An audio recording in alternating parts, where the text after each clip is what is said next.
seagulls follow the trawl, it's because they think sardines will be thrown into the sea. Thank you. Nobody cares, mate. Nobody cares, mate. Nobody fucking cares, mate, honestly. And the guy's talking absolute nonsense. I've never heard so much rubbish in my life. Normal men. What do you mean, normal men? We're just innocent men. I'm telling you, don't back down, double down. Don't back down, double down.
Yes! Guess who's back? Back again. Boyce'S back. Tell your friends. Jonathan Boyce is the Monday Club. And, you know, I'm feeling a wee bit buzzing to be back, Jonathan. It's been a while since I've been off. So to say I'm buzzing would be an understatement, Jonathan. But, you know, it's what we do on a Monday. And it's good to put the boys back in to the Boyce'S bus. And that's exactly what we're going to do this Monday night. Big thank you to Phil McGinley, David Logue for driving the bus in my absence. And of course, to all the contributors who have contributed marvellously in that time and getting us loads of views and all that stuff. And we are very, very grateful. But Jonathan, I've decided this week, I'm just going to take the reins back more than I ever have.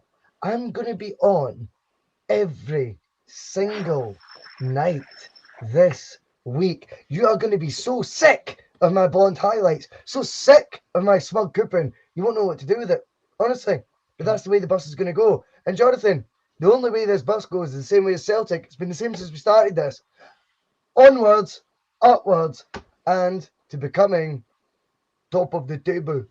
How are you this Monday, mate? Get some patter. I'm good. I mean, if you've been listening closely over the last week, Russell, you may have heard there has been a bit of a buzz about the place of late.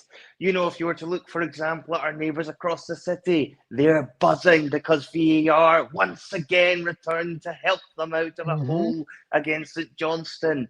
Ange Postecoglou was buzzing because of how good Aaron Moy has turned out to be, called himself lucky once again. You know, Jota finally finding himself and proving that he has got that bit of a knack, that bit between his teeth again. He must be buzzing after the performance he put in at the weekend there. You know, and even goes across the sea, you know, Atlanta, they must be buzzing because they are closing in on Georgios Giakoumakis.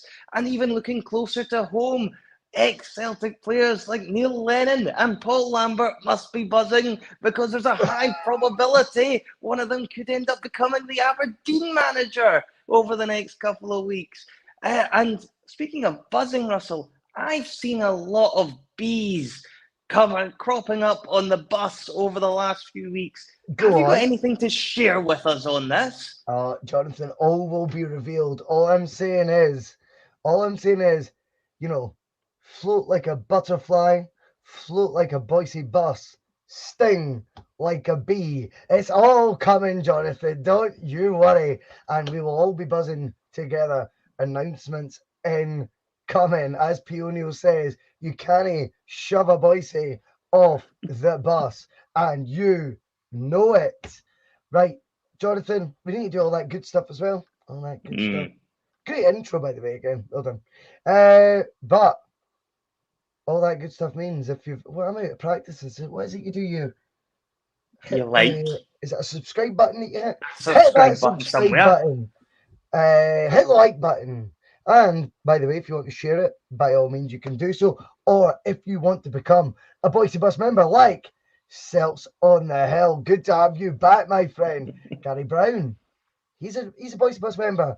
Phil McGinley still is a Boyce'S Bus Oh, and he's got the bees out as well. Does Phil know something we don't? And Scott Howard is another Boyce'S Bus member, as is like Stephen Murdoch, Brown Warrior, just to name a few. And a big thank you to that, because it keeps the wheels on the bus, but it won't be wheels for long. It's going to be wings. Jonathan, let's get to it. The weekend, it was another 3 points. Another step closer to the title. I thought Jota was back to his best, mate. That was the best thing about it all for me. I watched him from minute 1 yesterday. Just remind everyone how good a footballer he is. I think he was the constant threat. But withstanding that, Celtic, it was a straightforward day at the office yesterday. I don't think there was any need for some of the negativity about the performance. I think these games, you win at 9-0. The next time you go play them, Jonathan, guess what? It's going to be a comedown. So I'm going to be 9-0 again. Do you know what I mean? It's not going to work like that. So, no, for me, of course not. Yeah, another efficient professional display and one step closer to another title. Yeah, absolutely. And at this point, we're getting to that stage of the season where it's all just about getting the points on the board. Yep. It's all about points, not plaudits at times. And, I didn't actually think the performance was that bad. Anyway, I think obviously naturally people are going to be looking at it and thinking of the 9-0 last night, and we're hoping for another cricket score. But Dundee United seem to have pulled themselves together a bit. They made things very difficult for us the last time round at Celtic Park. We needed a couple of late goals to actually win that game. So I always thought Tannadice would be a little trickier this time around. And as you say, I think Celtic just really played that through Jota a lot during the game. They were getting a lot of success going down that flank. I think he was certainly the standout player. It certainly felt like if anything was going to happen, it was going to come through him with how many problems he was causing. He seemed to be able to cut inside constantly on Dundee United's fullback. He seemed to have his total number. There's about 3 or 4 occasions where he's managed to drop the shoulder and cut in and have a whipped effort that's just went past. Another day he could have ended up bending one into the top corner. Yes. But even the way he takes his goal, I think it's ridiculous. We're obviously mentioning Aaron Moy once again, who's really coming on to a game of late. I'm telling you. That chant is making life much easier to like Aaron Moy, though. It does. Boney M, but I thank Boney M for that. Do you know what I mean? Yeah, I go back to just that T-shirt at Christmas was really the motivation he needs. I think Aaron Moy watches the bus, Russell. I think he's seen you in that top and realised he had to put in a performance now that he had this biggest critic on side. And, he's proven dividends over the last few weeks, really, since the World Cup. And he's done so well to get that ball in. But even then, the finish from Jota is a ridiculously tight angle. I thought the cross had actually gone straight in to begin with when I watched it the first time. I was like, he's not just went and scored a cross just to really rub it in our faces. But no, Jota takes it extremely well. We even get the decision with the penalty later on, which is the most blatant penalty you'll ever see. So thankfully, VAR for once got something absolutely bang on. I felt the one in the first half, Russell. I don't know what your thoughts were on it. My initial thought was it was a penalty, but then when I see it back, I think it's probably fair. I think the goalkeeper gets a touch on the ball, and I know people will argue that the other arm. We are going to argue it. We are going to argue it because let me tell you something about goalkeepers. The slightest bit of contact for any attacking player, whether it be from a set piece, anything that remotely even brushes their shoulder, touches them in the slightest, Jonathan, goalkeepers roll about and instantly get protection. You're allowed. When you realistically look at the body shapes they put themselves in, Superman punches the lot. How is all that okay? How can the physical impact of him going through the player to punch that ball not be taken into consideration? However, if it was the other way around and Kyogo decides to jump with that sort of intensity at him to try and win a 50-50 ball, as soon as Kyogo's even remotely got within a yard radius of him, free kick, goalkeeper's ball. It is not, that frustrates me. Goalkeepers are like a protected species that are going instinct, and it's like bullshit. The way that guy comes out there is, he's only got eyes on the ball. Well, we could tell that. I think part of being responsible when you're on a football pitch, Jonathan, is having your eyes on the ball is one thing, but you have to then be aware of who is the collateral damage in that, and whether it's going to be done fairly or not fairly. The other defender that is involved in said collision plays a small part, but there's a reverse angle of it. I think it's Celtic's unique angle, in fact. I watched, and you watch it in real time. Jonathan, Kyogo's absolutely clattered. In a way, Kyogo's not allowed to do to the goalkeeper. If one's a foul, they're both fouls. Simple as that. Yeah, I mean, it's one of those ones, the goalkeepers will always get more protection, whether that's right or wrong. I think that will happen throughout football, not just in Scottish football. The goalkeepers are always well looked after. They are a bit of an endangered species. I think because he's kind of got quite a good grip of the ball, in terms of punching it, I think he's probably got away with it slightly. I take your point, but I think, defenders and strikers... but why though? A foul's a foul. There is no written rule. There is no written rule about goalkeepers being allowed to challenge as, ridiculously these sort as of they things want. happen fairly regularly, I would say as well. And I do think goalkeepers quite often get a lot more leeway. Where they do clatter into players, and it does happen on a fairly regular basis, and you don't see penalties given for it that often. Well, yeah, I mean, you're kind of talking about changing the whole sort of dynamics of what the referees are going to give penalties for, because they don't really do that. That's not what they do. No, I'm not. I'm talking about the rules. And the rules, there is no rule that's separate for goalkeepers to come flying out the way they do. Now, yes, you're right, might be right. Loads don't get given. But as we found this weekend in Scottish football yet again, two wrongs don't make a right, Jonathan. We only want fairness. Kyogo is fouled. Yeah, well, what I would say about it is that there is always that possibility that when it goes to VAR, you could certainly argue it's not a clear and obvious error, which is what VAR is there for. And I think, if he hadn't given the penalty to begin with, I don't think that would have got overturned to be a penalty. But however, when he does give the penalty, there is always that possibility that you have to make that call as to whether or not you think it's a clear and obvious error. And there's certainly enough of an argument there to suggest it could have been a penalty. I think it's one of those ones, if it happened down our end, I think we'd have been pretty unhappy if Joe Hart had done something like that and a penalty got given against us. So I think there needs to be a bit of balance there. I know goalkeepers, as you say, they get away with a wee bit more than the outfield players would in similar situations. Always has been the case, though. Always has been the case, so it's not something that's new, that's only just started happening recently. That's always been a kind of an unwritten rule, if you like, in football, is that goalkeepers will get a lot more leeway than the attacking players do. And that's just something you have to be willing to accept, because the referees aren't going to be making changes, I don't think, to that. I think it's a ballsy referee to give it. And to be honest, even at the time, the referee didn't know whether he wanted to give it or not. He wasn't sure. He took a good minute to think about it before he even gave the penalty. And I think he kind of gave it thinking, fucking hell, VAR will hopefully dig me out of a hole here and make sure I've done the right thing.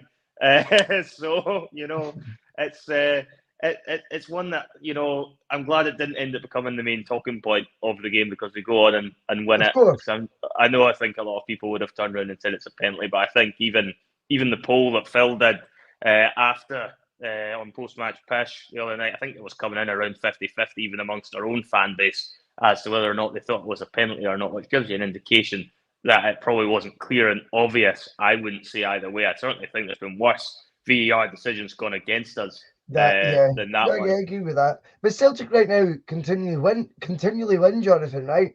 So you're in this almost bizarre, situation where whilst we keep winning, sometimes it's like, well, have you really got leg to stand on when you keep winning games? It's not exactly a conspiracy against you if you keep winning. It's like, I think we're doing, despite a lot of all this, Jonathan, I think once that decision was made, for me, it should have been maintained. As far as I'm concerned, the goalkeeper hits Kyogo at a rate of knots. You watch it in real time, not the slow-mo replays. Like that, no, that is not a fair challenge. It's not, and it was a penalty, Celtic. But we do win. Jota, as we were talking about earlier, his header, Jonathan. There was a lot of Larson versus Porto Seville comparisons. I like that comparison.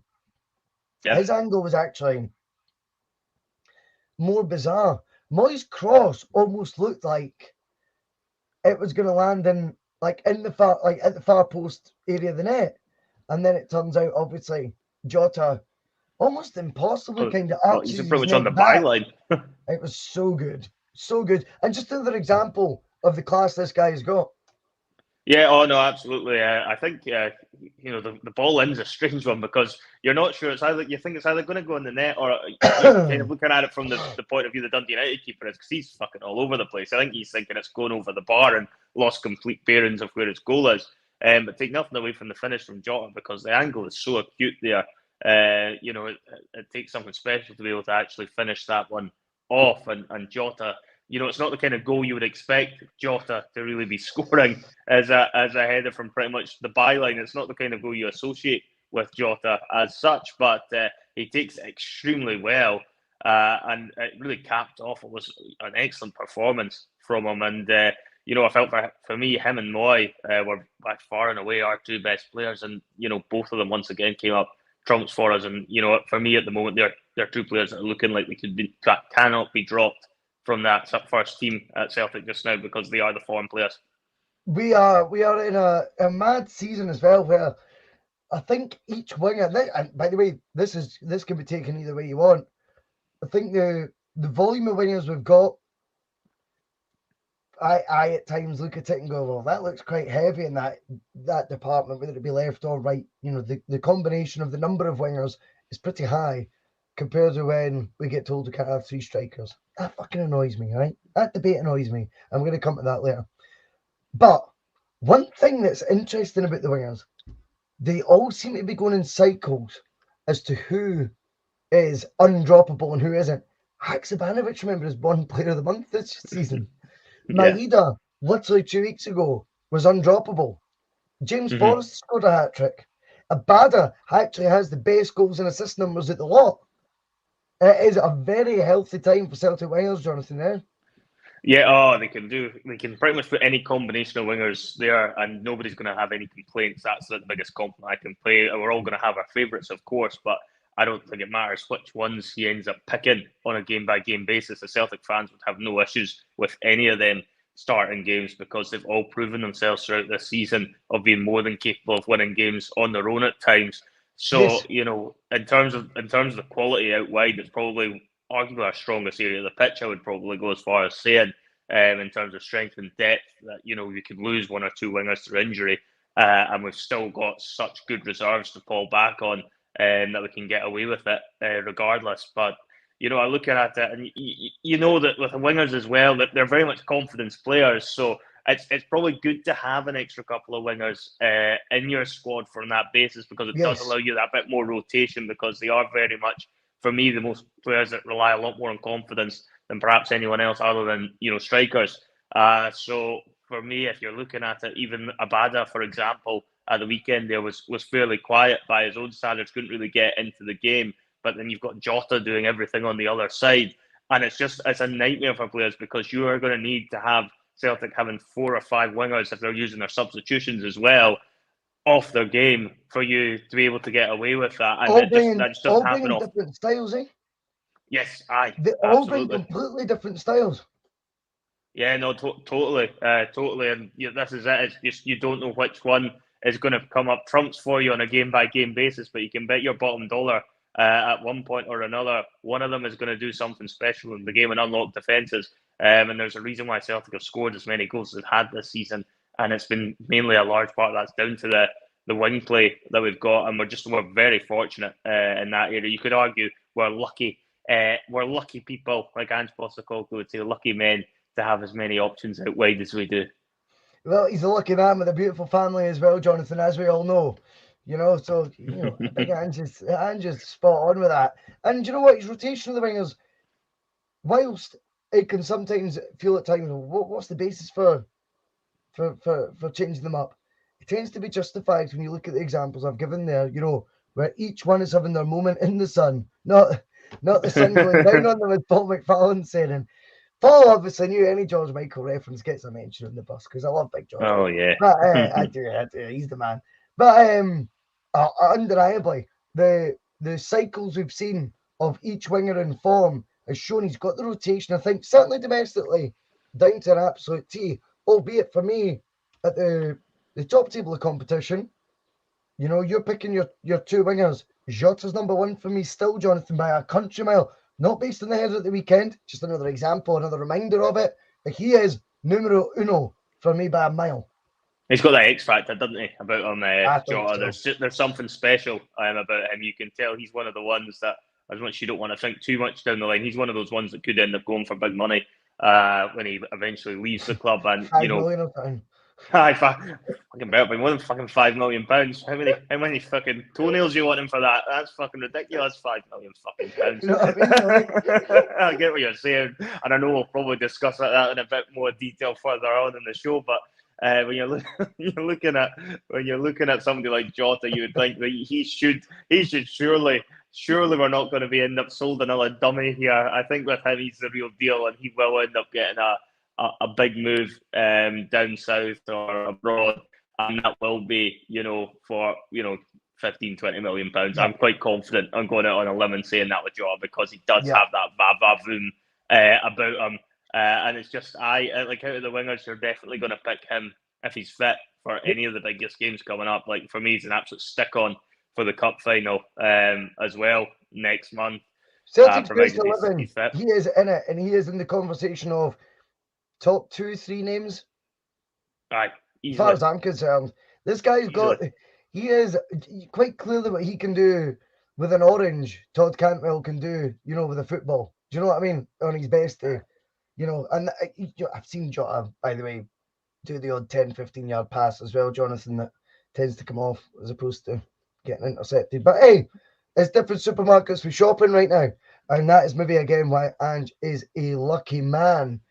However, we will move on to the next attacking threat Celtic have, because Owen made his debut now. Let's be honest, absolutely nothing really to report back on that. I'm not going to.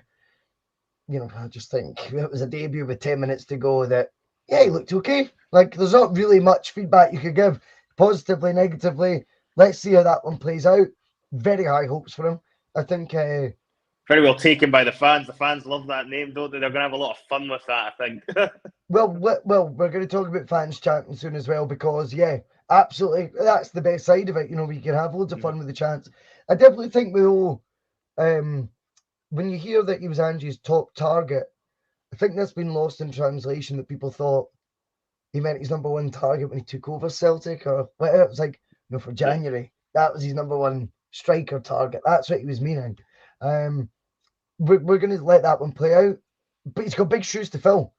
And those shoes that are to be filled are by a guy being sold, Jonathan, 3.5 million, rising to 4.3 million, 800 grand based on bonuses, fee insert clauses, whatever they call it these days. I feel it's pitiful money for the top scorer for last year. And I'll be consistent in what I've said on when it comes to fees. Liam Boyce, our namesake, funnily enough. Cousin Boyce. outscored the other man mentioned in the wee banner below, Musa, and was sold for £500,000. Chris Sutton went on record at the time saying it was an absolute insult to the league. Not annoyed at Burton Albion, who purchased him for that, but annoyed at Ross County. If we're consistent on that basis, which I completely subscribe to Sutton's argument on, that money for Giakoumakis, for me, for what he's contributed so far, it's not worth it. I wouldn't have sold him for that. And if we are to find between now and May, and I'm not saying he will be, because we don't know yet, what I just said. We don't know yet, but if we are to find in the coming weeks and months, he is a bit wet behind the ears, and he isn't really ready to step into Kyogo's shoes, who potentially could pick up an injury, potentially could have a dip in form, potentially we just need to change it up a wee bit, and he can't have that impact that Giakoumakis did, which, by the way, would be very impressive if he could. Then why are we chasing this guy out the door from money like this that he's about to join Atlanta for? If it's not been confirmed, it'll probably be confirmed once we're on live tonight. That doesn't add up to me. And I'm looking at that money. There's a guy, Mr. Dembele, Jonathan, who is joined, again, maybe not done, might get announced tonight as well. Who knows whilst we're live? And he's been linked with joining an EPL team for less than what we're selling Giakoumakis for. I'd be asking the question, if we can sell Giakoumakis for only 4.3, but if this current market is that confused, the guys like Dembele, albeit he's only got 6 months left, is offered out at £3 million. Ask the question there as well. Ask the question, because that money's been brought in anyway. But your first thoughts on the fee that seems to be universally doing the rounds right now, £3.5 million, rising to a potential 4.3 for a guy we spent 2.6 on up front. Include your signing on fees, include your 18 months wages, and then factor in what he did on the park for Celtic. I ain't sure that's a great deal. No, it's not. Financially, that's not a good deal at all. And, if we're looking just purely on what he's done for us on the pitch, that's a terrible deal. In fact, it's nowhere even close to being a good deal. It would be reading an F on the report card for whoever has sanctioned this one, because it just doesn't seem like it's offering us anything. You're getting rid of a guy who was our top goal scorer last season, a guy who was one of the few actually scored in Europe this season as well.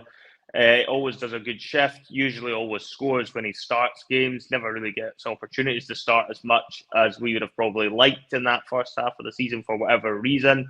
But there's one thing you could, rest your hat on with Georgios Giakoumakis, was he was always going to get you goals.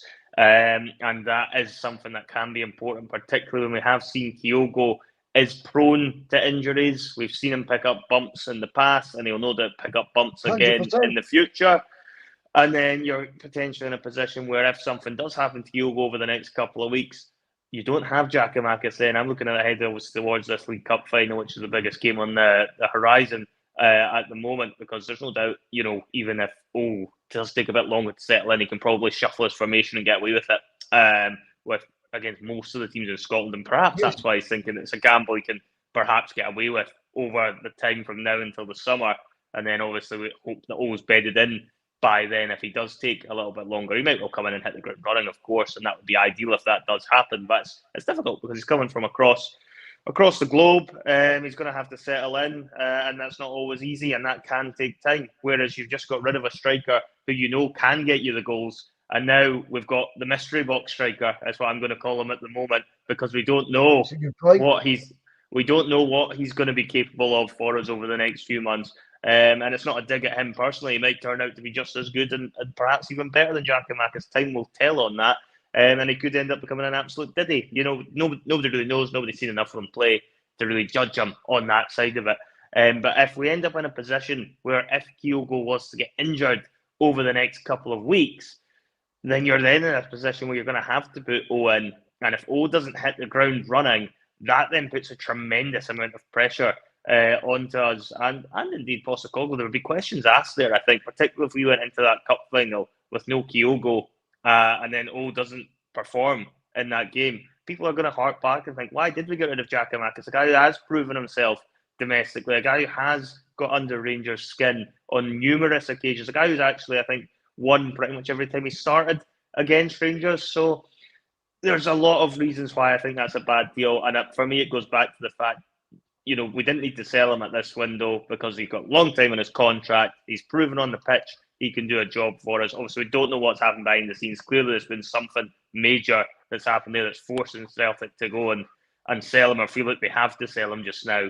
But if you're looking at it for the next few months of the season, I would have far rather kept Giakoumakis there as an insurance policy if something happened to Kyogo, because you at least know what you're getting with, it's a mystery box. It is, and it's not a criticism at all.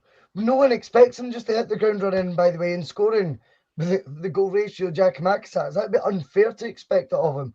I agree. It's a mystery box between now and the end of the season. And in case anyone's forgotten, we've won fuck all yet this season. Never get complacent with that, We've won nothing yet this season. Chris comes in, he's raised a couple of points. He thinks GG only had himself to blame, he was saying earlier. He thinks we've sold a player, doesn't want to stay. We can't keep unhappy players. I don't think this is on Giakoumakis as much as people want to make out. I think you've got a striker there who wasn't getting a fair crack of the whip when achieving on the park. When not achieving on the park and you don't get in ahead of Kyogo, fine. When you score 2 goals, Kyogo's not scoring 3, and yet Kyogo's still preferred. Fucking hell, you must be like walking about at training doing a bar cast. It's that simple. And I just don't get that vibe from him.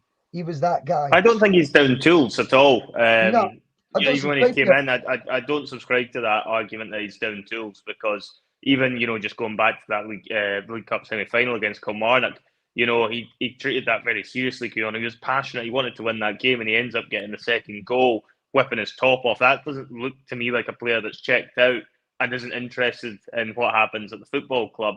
Whatever the reasoning is behind the move, I don't think it's because Giakoumakis has been pushing massively to go to Atlanta, to go, to Japan. I think it's the other club he was linked with, wasn't it? So, I just think he's wanting game time, as Callum's rightly saying. I think that's what it comes down to. I think he's probably wanting more game time than Ange Postecoglou is willing to offer him for whatever reason.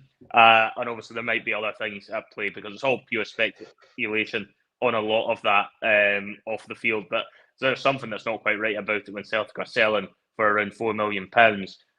Would suggest that there is something else going on behind the scenes that we aren't privy to. And perhaps it is just a case that it's either coming down to game time, or it's something going on in Giakoumakis' own personal circumstances that's causing him to want to leave the club. But I certainly don't think you can argue that he hasn't tried to give us all, even when he's been playing and he's been constantly getting linked with a move away this month. I think, if Giakoumakis ended up still in the building come February, I think he would still, put his heart and soul into doing the best for the club until the summer, and then reassess things. Yeah. And I think Celtic knew that as well, because you can see the rumours, Russell, that they were actually close to not selling.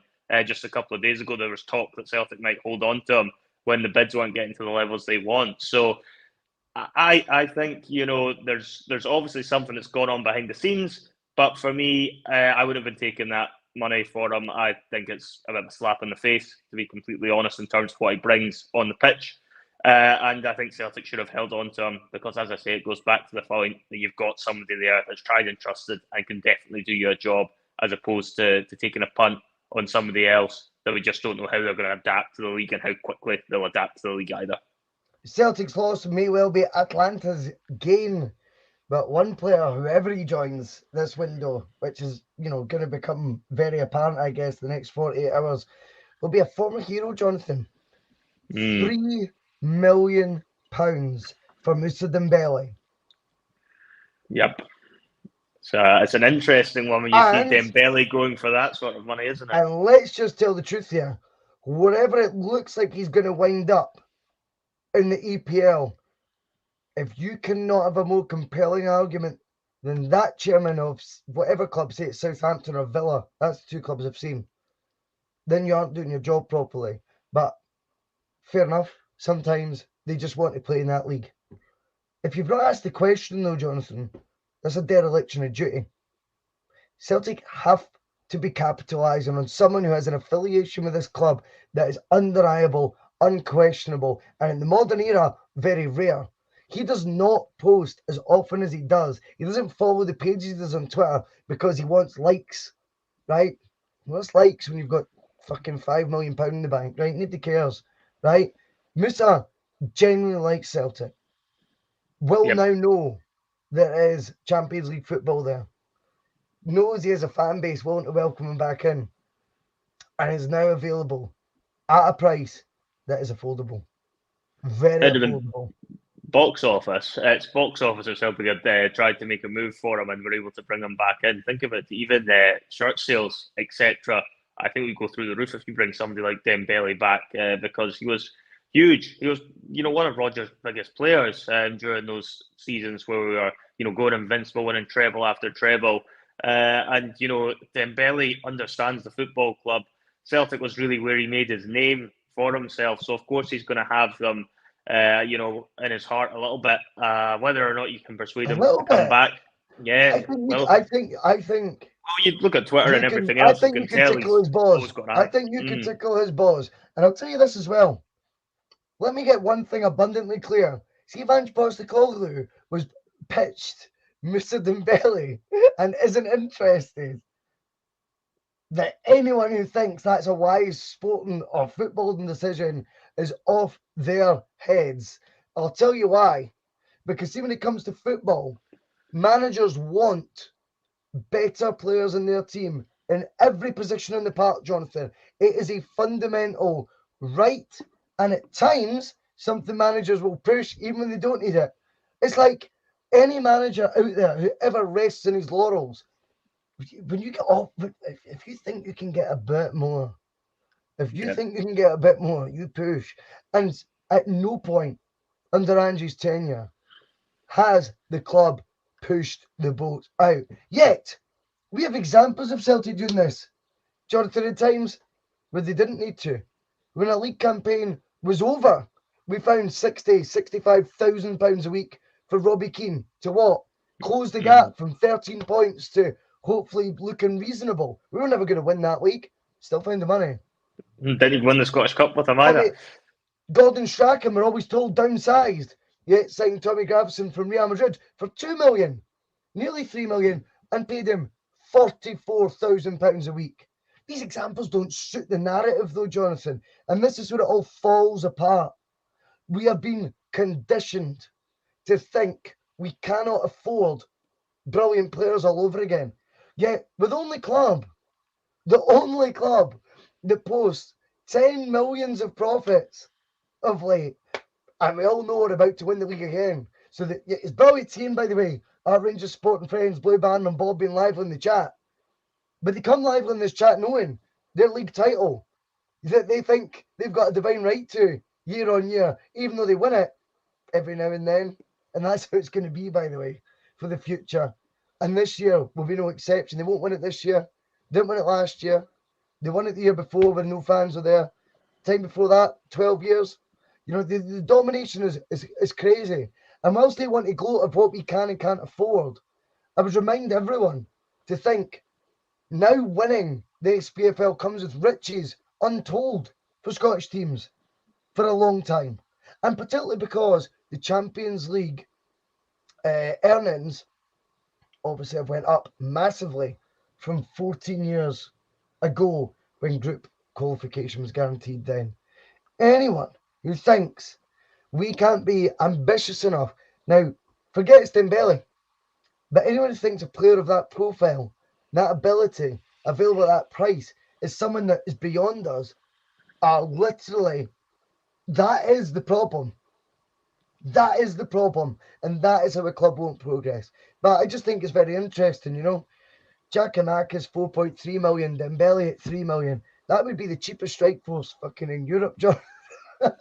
They'd score plenty. They'd score plenty as well. And just touching on Dembele, if we always talk on the bus about how we want us to become a Champions League club and want to make Champions League signings. Dembele is a Champions League standard player. He's already proven it in his first spell at Celtic. He knows how to score goals at that level. So it's a no-brainer not to not be thinking about that. And we could penny back on someone like Dembele. People talk about it in the chat. Is rather a younger striker? Is he 26? I mean, oh come on, guys. He can do your turn for another few years, and then even then, strikers quite often don't hit their peak till their late 20s. So you could still get another good deal out of him. Or if you keep him, you're going to end up with more money coming in potentially from Champions League revenue year on year because he's the type of player that consistently has you qualifying, which then means you're getting 30, 40 million pounds each season. You know what I mean? So folk don't understand because they're conditioned to think we've got all these ceilings and limitations that really are just, you're just being told that. You've just been told that. But, you know, it's each to their own. If everyone thinks we're in an era where he would be unaffordable, I disagree. I think it's embarrassing, to be honest with you. And one final point on it. See, football is an emotional thing, Jonathan. And at times, you're meant to be allowed to dream as a fan. And moments of romance, not just science all the time, not just, this is what we can do, this is what we can't do, this is in the realms of... Sometimes you're meant to have those moments where you cannot believe your club is making you feel as crazily excited as you are. Musa Dembele announced that Celtic would do that, or a player of his ilk, if you don't like the idea of Musa, particularly when they're available at the price involved. And I think that has been... We've never went box office in a hell of a long time. But you know what? We've never went, won a knockout round in Europe, Jonathan, in a long time. So it's up to everyone else. What they want. There's parallels there. There's certainly probably a connection there. I think we could join the dots and you could probably work it out. Yeah. But Dembele is someone who should be looking at 100%. Right, another one. Now, people might say that it is a bit rich for me who sits and does these shows, Jonathan, having, not going to Celtic games. Certainly not away games, but as we all know, tickets seem to get raffled out, Jonathan, these days. Have not even been on general sale yet. Hey, who am I to judge? So that's maybe one of the reasons why I can't go to games. I also work Saturdays. So it might be a bit rich of me to question chants done by fans. However, I'm going to do it anyway. Super Trooper singing about Davy Cooper. That is plummeting the depths. Wasn't a few. It was the majority. Sang loud.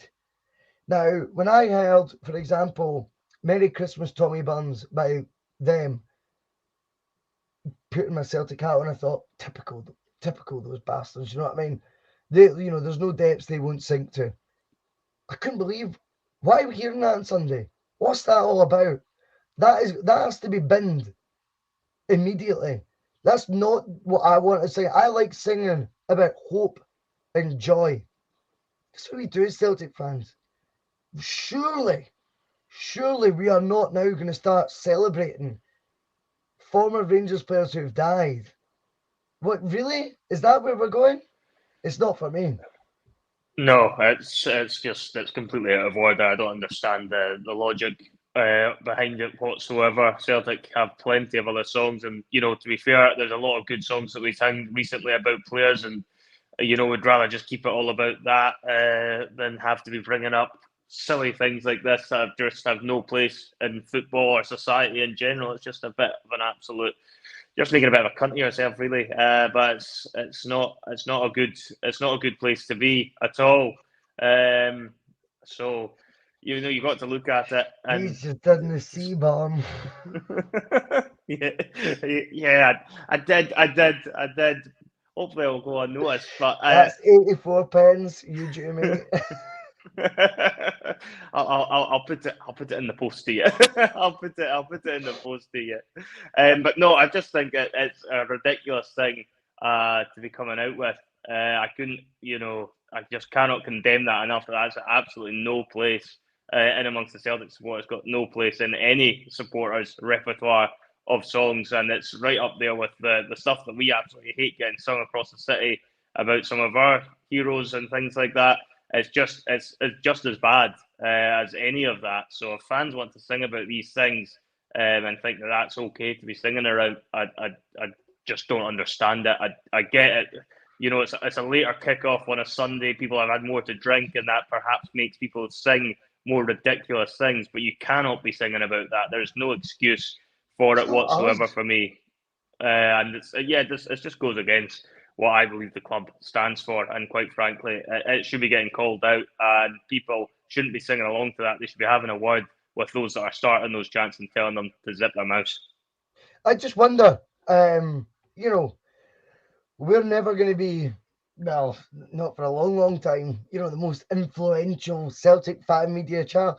I just hope that those who've got the 10 times the amount of subs as us call it out as well, because the message has to get across. There's nothing on about any of that. Nothing on about any of that. That's not what I want to be hearing. I just don't. It just seems beneath us. and just not what I expect. Like, you know, and I don't want to sound like, I don't know. In fact, no, there has to be levels. There just has to be levels, Jonathan, of what's okay and what's not. Regardless, it's not being aloof. It's not about being, you know, oh, I'm too good for this, too good for that. That is gutter stuff. If folk think that is acceptable, they need to look at themselves in the mirror.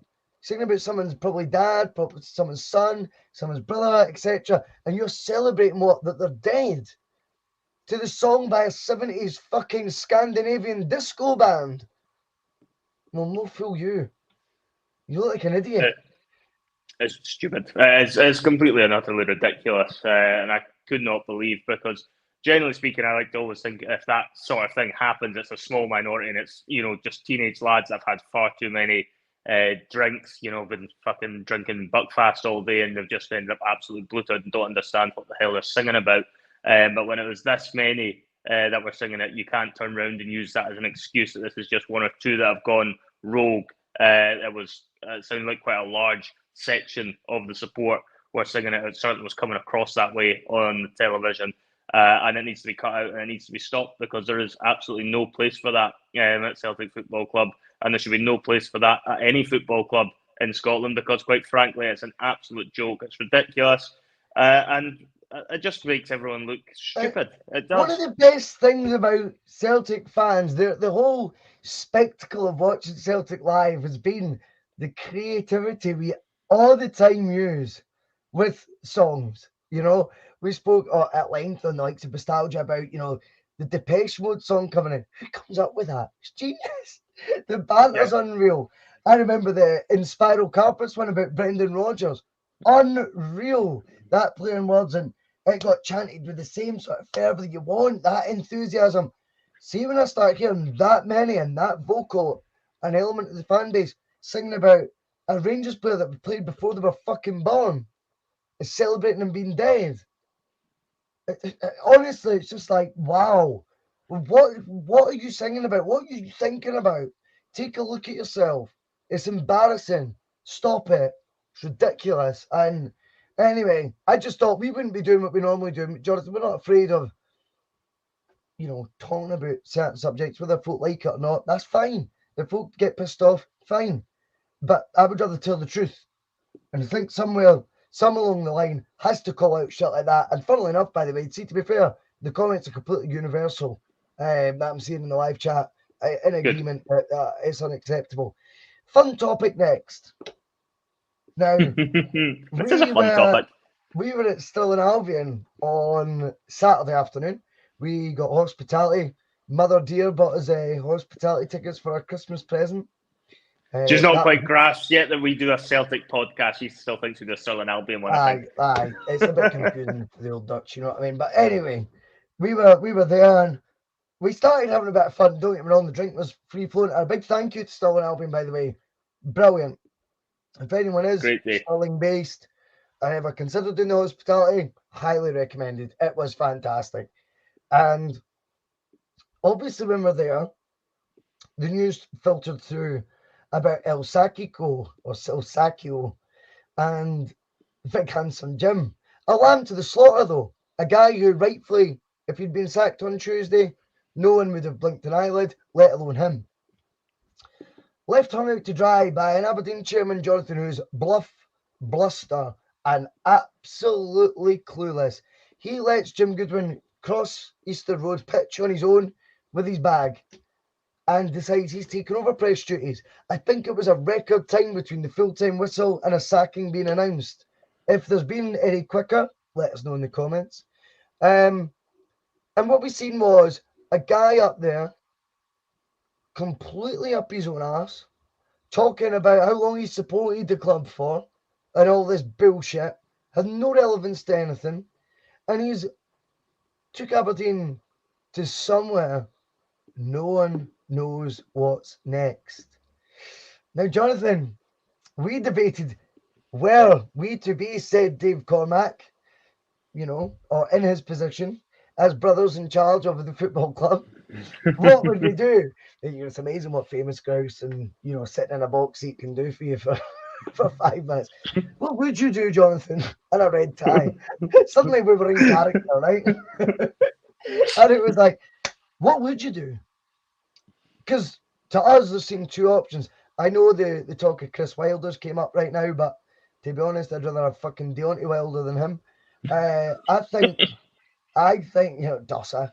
I think, though, it's, if you want the safe pair of hands, Lenny and Lambo will be at the top of the list. The problem for said charlatan, who is the chairman there, Mr. Cormack, is he doesn't know what he's doing. And he is not going to like two guys who just know a bit more than him about football telling him his mistakes and telling him what they will and will not put up with. However, that's what that club needs. The student that he brought with him from America, Stephen Glass, not a criticism of Stephen Glass, by the way, but that was a vanity thing going, I've came from America and I'm bringing my guy from America.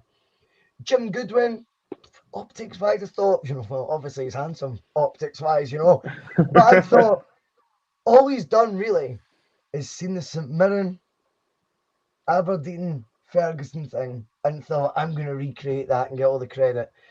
And he's not got rid of him at the right time when it was going wrong, because he should never have been in charge for that game on Saturday.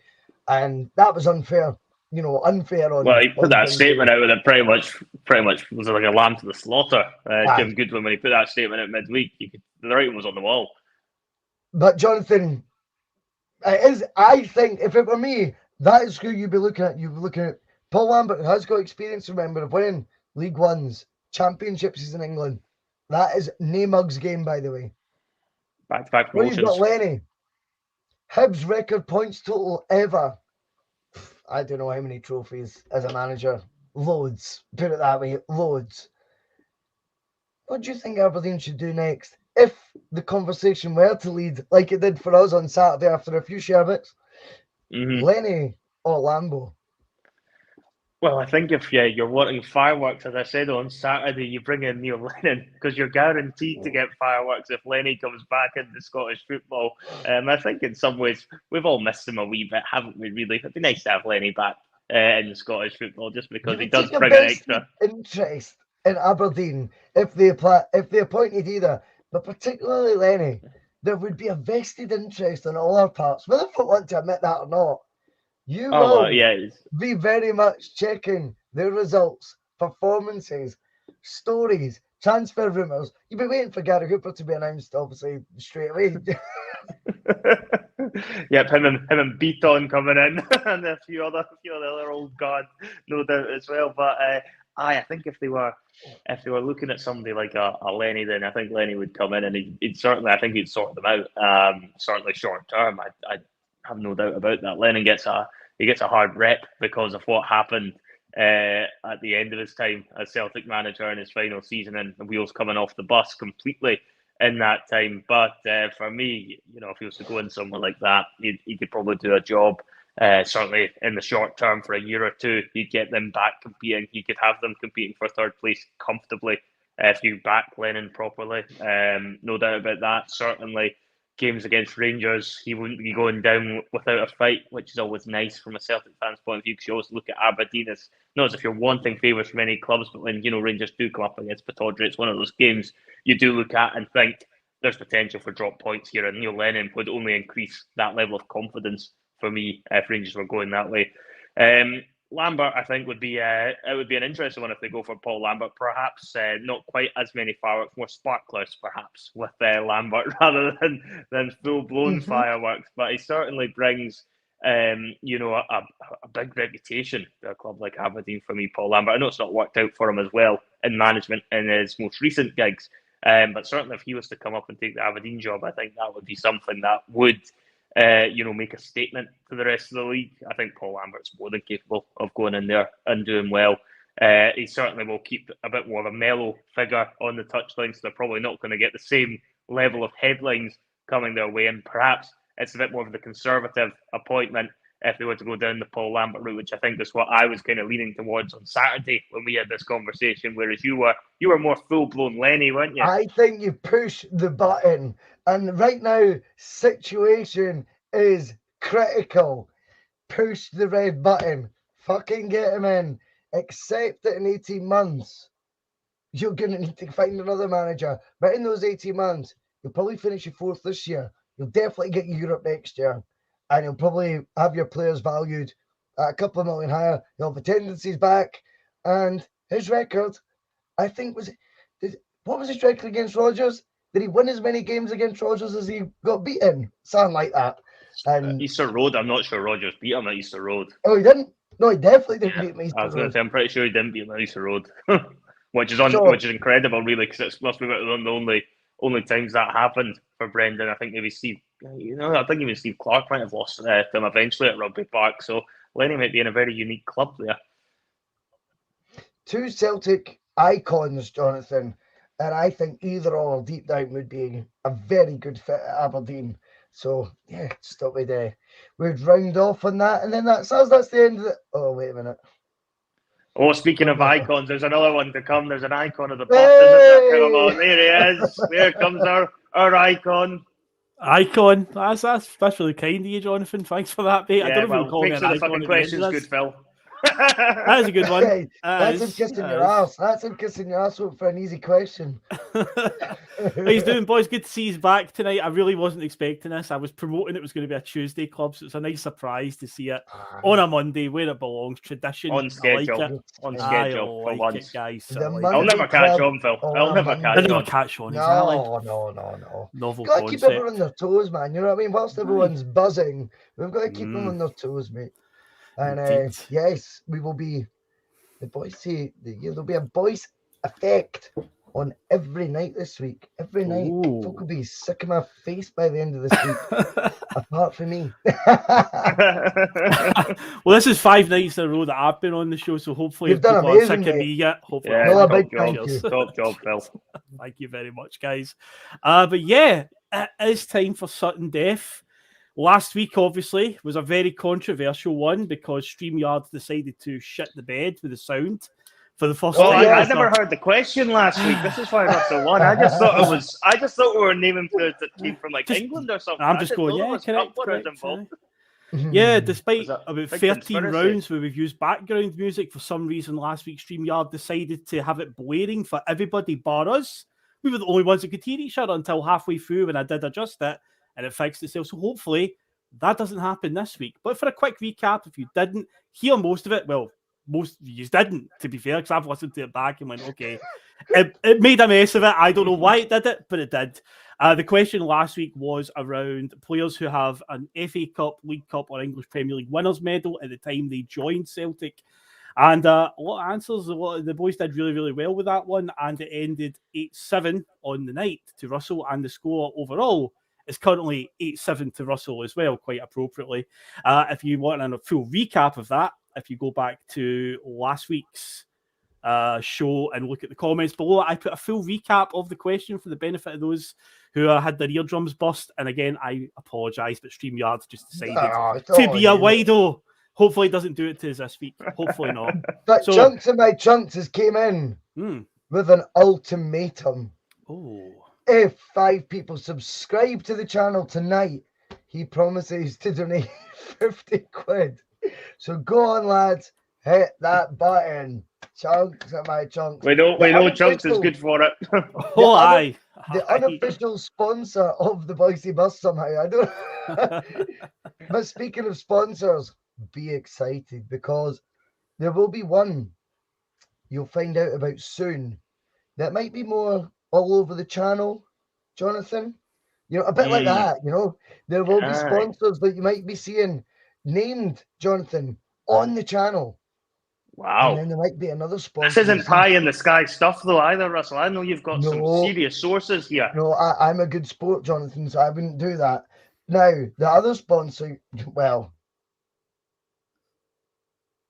just wait till you see that. And what? Oh, it's all coming. It is all coming. Paul Diet. I just unsubscribed. Oh dear. Marky thinks it looks like the set of Who Wants to Be a Millionaire. Because it is. Because it is. Yep. It is with the Boyce'S bus logo over the Who Wants to Be a Millionaire logo in the background. It is indeed that. Spot on. What we will do before you guys We've turn been off your rumbled. comments, before you do, we'll obviously do a test run of the music and make sure that you guys can hear me, I can hear you, and the viewers Yes. can hear us this time. Yes, let's So, do that. Yeah, hold let's on. do that. Let's get the music sorted. Steve O'Matt, you know, I'll be pushing that ship. See, Steve, I don't know how long you've been watching.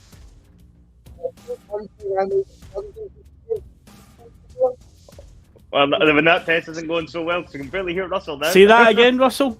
Oh, is it too loud? No, too loud. It's just whenever you start the music, yeah. automatically it'll drown Steve-O, somebody out. I'm afraid that's a road that we publicly said we wouldn't be going down, big man. But I suppose you've got to be in the know, mate. So that had been. So Russell and Jonathan, can you hear me? I can hear you fine, Phil. Yep. And I can hear you. So people in the chat, can you hear the three of us? Let's have a look. Let's find out. Music is okay, says Scott Cameron. Scott Cameron's a voice of reason. If he's saying that, it'll be people are now coming in saying yes and saying aye to it, so that's good. Right, okay, comments are off.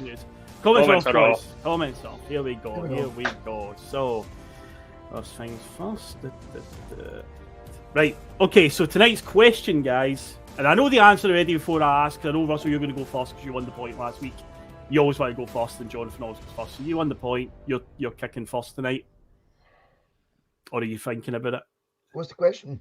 No, the first question is: are you? You don't get that. You don't get that. Come on now. He's at it, Phil. You got a booking for that, surely. Every week I ask it, and it's just like it's a mandatory question. I know the answer already, but I just do it just for. Can I just ask you, Jonathan, what you think a yellow card's going to achieve? A yellow card is going to achieve something. I don't know. It gets you closer to getting sent off. If you do that again, they just automatically forfeit. Change a quest in a quiz, mate, that you want me to get booked. I mean, just come on. Stop talking nonsense. Stop talking nonsense. Let Phil answer his question. Tonight's question has the most answers we've ever done on Sutton Death. He's determined to get his Sutton Death question this week, aren't you, Phil? This is what it's all for. There are a potential 48 answers to this one, guys. There are lots. Right now, it is, of course, a transfer window is open, and as we know, in recent times, Celtic are partial to a wee cheeky loan deal here and there. So all I want to know, guys, a really simple question. Just name any player that Celtic have brought in on any sort of loan deal. That's it. That's all I want to know. Ever. The first time we ever signed one on loan was 1998, if you want a date range, but there you go. Okay. Ever. 48 of them, apparently. Plenty to choose from, guys. Plenty. Yeah. Yeah, Craig Bellamy.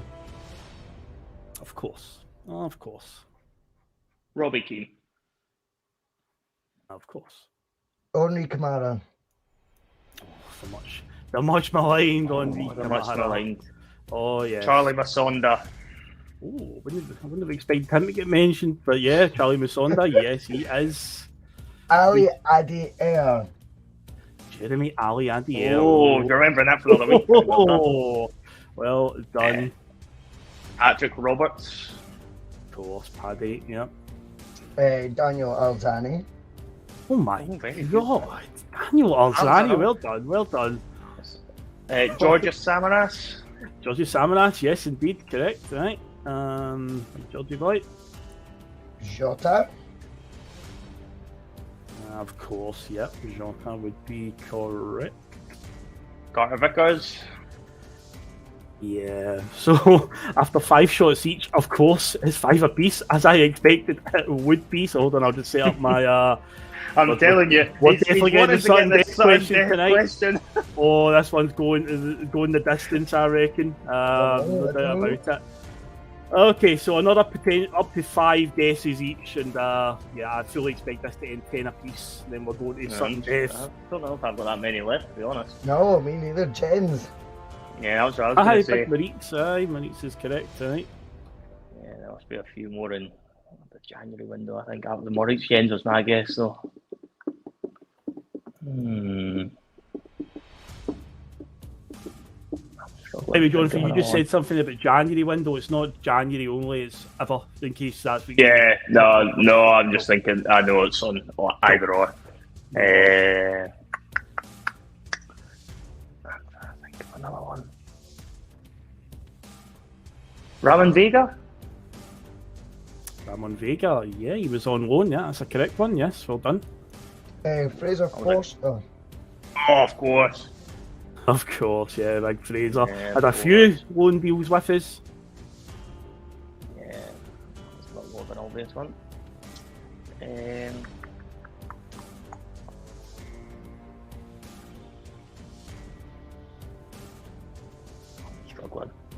I'm struggling.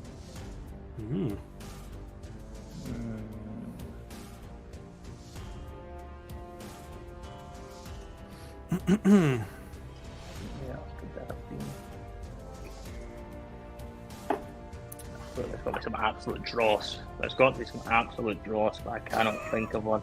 I cannot think of one, man. Uh-huh.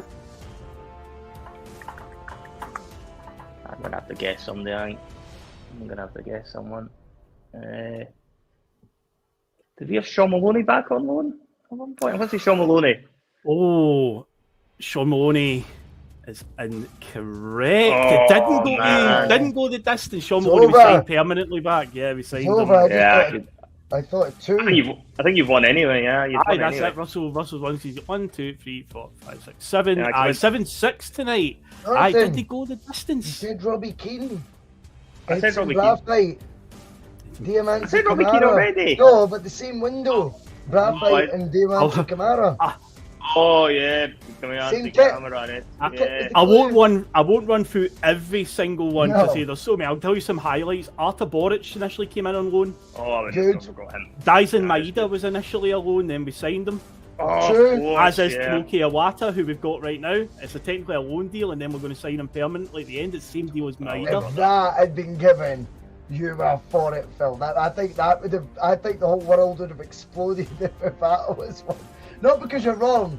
I just think I could see the controversy in my eyes. We've got guys like John Guidetti, Joe Inger Berget, Jeremy Toljan, Diego Laxalt, Diamante Kamara, with that wee celebration he used to do. Wearing that very Bumblebee shirt at Dunfermline when he did it. Miku. Ian Wright wasn't he? No, he was just permanent, but he didn't last very long. Yeah. Oliver Burke. Odsonne Edouard was initially a loan deal, and then we signed him permanently. Timothy Weir, Shane Duffy. I know these are names that we've erased from the back of our head, but the mind goes blank at times, don't it? Yeah, a lot there. Still down there. In fact, I think you did shite, to be honest. Lots of correct shouts in the comments. I saw things like Rami Gershon, Jason Denayer. You know, there's multiple ones coming up. The very, very first ever loan that we signed, though, can either of you get that? Just for a bit of fun. First ever loan. What did you say it was? 98? Did you say it was? Tony Warner. It wasn't Tony Warner. There was somebody before that. Don't have a bloody clue, mate. Don't have a bloody clue. It was. It's third choice goalkeeper Kevin Pilkington came in at the end of the 10 in a row season and didn't play a game. If anyone got that, they deserve to win it straight off the bat. Indeed. So there you go. But it is now. Russell, you're now 9-7 ahead in the score after pulling back away. As inevitably would happen. It's now 16 weeks and he's never been in front. Yeah, way to go. The season isn't done yet. Don't be too surprised that he doesn't win because 16 weeks never in front. Do you know what I mean? Just one of those things. There's plenty of time for it to all change. All I said was don't be surprised when he doesn't win because after 16 weeks he's never been. I like being the underdog, Russell. It suits me. You like getting beat. I know. It must be a mad time. Right, anyway, tomorrow we are going to do a bus stop. But remember, please, this week, folks, it's time all over again to head over to the community page or comment on the video. Questions for the judge, because Judge Kearney will be doing another Judgment Day. We will record it Thursday night, so you've got a few days yet, but get the questions in. He wants the questions, he fields them very well. We're looking forward to that. We're going to record a bus stop hopefully tomorrow, Phil, if that's all right with you, and post it tomorrow night. Fine, Wednesday morning will be the breakfast bar is back. We've got the TNF. I will be back in situ hosting the TNF for the first time in a wee while. And Bustalgia Friday. What's happening, Phil? It's a good thing you ask, because tonight's question is relevant to Bustalgia this week, because tonight's question was all about players who signed on loan. So we're going to look at the best and the worst of players we've had on loan over the years. There's some of the highlights there. El Yunusi, there's one that I never mentioned on the list. Patrick Roberts, Bellamy, Loan Keane, players, very good. Yeah, we're going to look back at them and say some of the best and worst, some of the, what they could have been if we could have got them signed permanently and so forth. Oh, and by the way, Russell, you missed a show that you're going to do this week. There's a PMP this week, midweek game against Livingston. Shit. Oh, yeah. Double bill on Wednesday, mate. I forgot. No, my bad. I'm just listing off the normal shows. So you'll be, honestly, everyone will be sick of me again by the end of this week. I'll take another 2 weeks off. No, we will be, it's going to be a very, very busy bus this week. Everyone, stay tuned, stay involved, and remember, keep buzzing. Isn't that right, Jonathan? Keep buzzing. Buzz. Yeah. Well, you've all that stuff at the start. You know, they won't be playing Tina Turner on the coach on the way home, will they? Some of his comments about me deliberately trying to cause controversy. Well, I work in the media now. And you've got someone sitting there next to you who's an embarrassment to the media profession. He's an apologist. He's a charlatan. He's a Rangers puppet. He's a cheerleader. That's what he is.